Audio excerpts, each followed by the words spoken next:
রাত তখন ঠিক 12টা। জুয়েল শেখ বসে চা খাচ্ছিল। হঠাৎই তার চোখে পড়ে এক অদ্ভুত ছেলে। ছেলেটাকে দেখে মনে হচ্ছিল সে মানুষ নয়।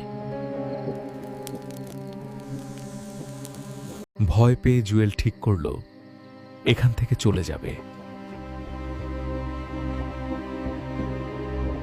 আরে দাদা, এই রাস্তায় কেউ যায় না। ওটা বাজলে থেমে যাওয়াই ভালো। কিন্তু জুয়েল থামল না।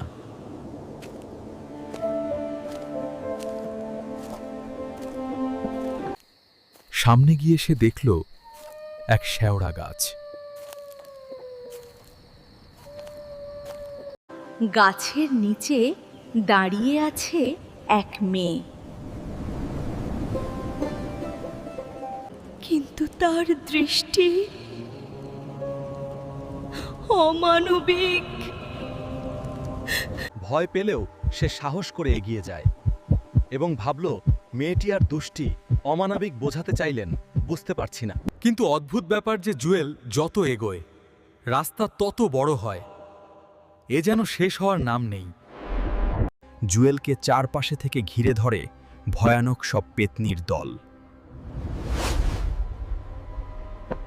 তাকে নিয়ে যাওয়া হয় তাদের আসল গুহায়।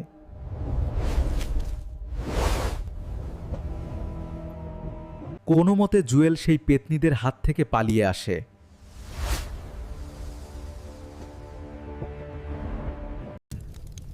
সব কথা সে খুলে বলে এই মহা সিদ্ধতান্ত্রিককে।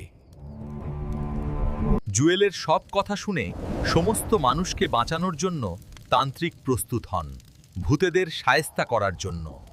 তন্ত্র মন্ত্রে পেতেরা বন্দী হয়। কালুখালীর কূপে ফেলে দেওয়া হয় বোতলবন্দি ভূতেদের। কিন্তু সেই রাত জুয়েল আর কোনোদিন ভুলতে পারেনি।